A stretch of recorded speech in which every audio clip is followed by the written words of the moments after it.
Your relationship with your direct reports is the most important thing. Your ability to communicate with them through tough times, pivots, unexpected things. It becomes so much more fun. I am Jami. I am the VP of Marketing here at Trainual, which means I get to work alongside an incredible, talented group of individuals. We span everything from product marketing to events to brand, customer engagement. Anything that you see with the Trainual brand is typically from the marketing team here.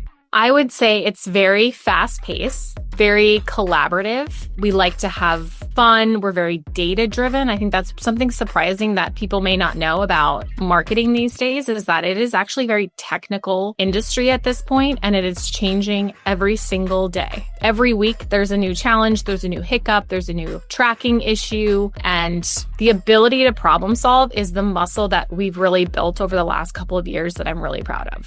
Certain points when you become a manager, you realize that you do not have all the answers. You go from being an IC, an individual contributor, to managing a smallish team, maybe one or two people. And then as your career grows, if you're managing more and more people, you do not have all of the answers.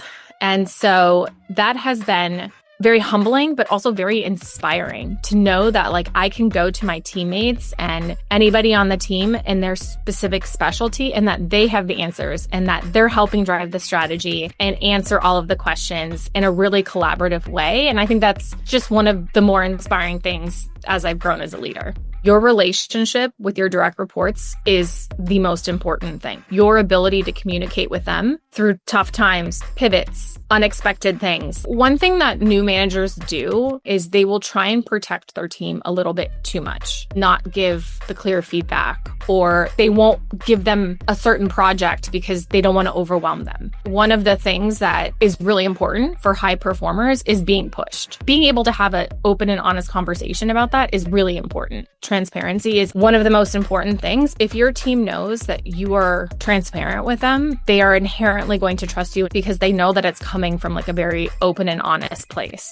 I say this a lot. I work for my team. I am not here for any other reason besides making them all high performers and making sure they're challenged, they own numbers, they are owning something. I genuinely believe that. All of the decisions, all of the communication is in the spirit of making my team the highest performers at Trainual. I used to spend almost all of my time obsessing about my lower performers on the team. Once you flip to spending the majority of your time with your highest performers, you unlock a new level of management and leadership. It becomes so much more fun and consistent feedback. It's very even across the team. That's been one of the biggest unlocks for me as a manager in these last few years.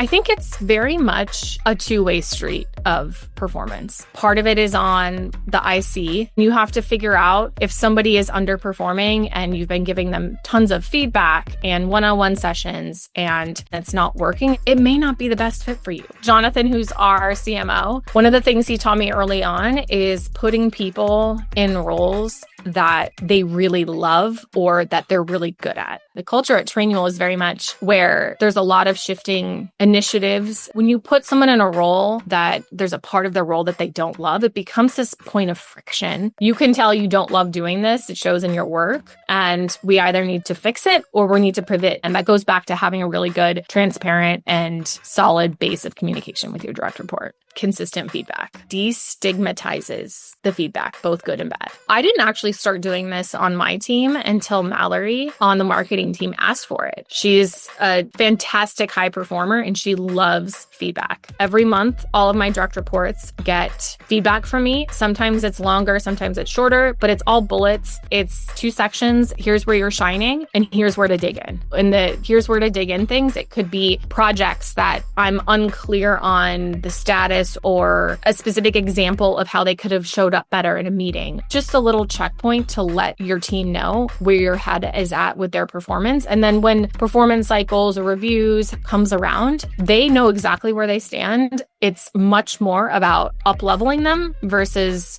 getting them to a place where they're performing appropriately. So I think the one-word answer is accountability. High performers do not like working with people who are not accountable to what they're doing. If there's misalignment in expectations, we try and minimize as much as possible with Trainual. The alignment around process and policies is helpful, obviously, for marketing, specifically the cross-departmental issues.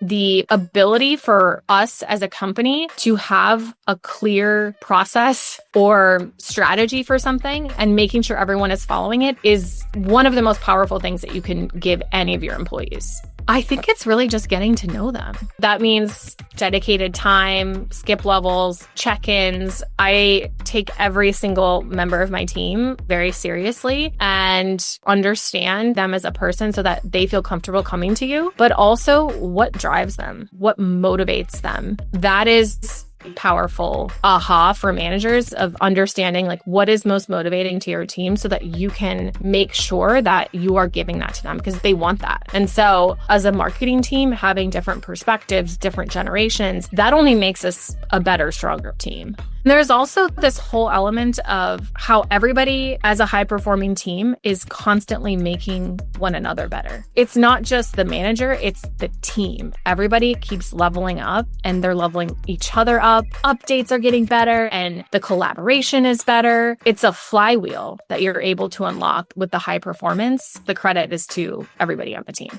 High performers are typically pretty competitive people, and you have to foster that in a really healthy and productive way without it being a do or die competition type of a thing. Like it has to all feel very healthy and productive, both personally and professionally for them.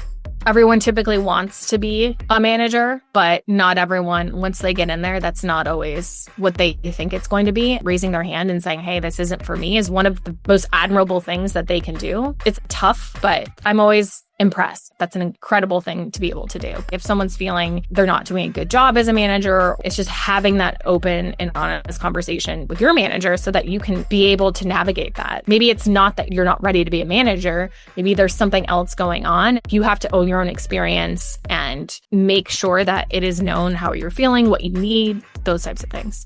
Over the last few years, I've noticed that with the team, if I say, hey, here's an idea for a campaign or an initiative, here's the tool we use, here's this, here's that, go do it, that typically doesn't work well because there's not a level of ownership with the team in the campaign. And so I've purposely really given the teams more decision-making around the tools or the strategy, and I am there to help and be a sounding board. But it's just so much more effective with a high-performing team because they want to feel like they are making the decisions. They're going to watch the numbers more, report on the numbers, be excited, and they're going to want to pivot more versus just sort of checking the box that they're going to do the campaign type of a thing.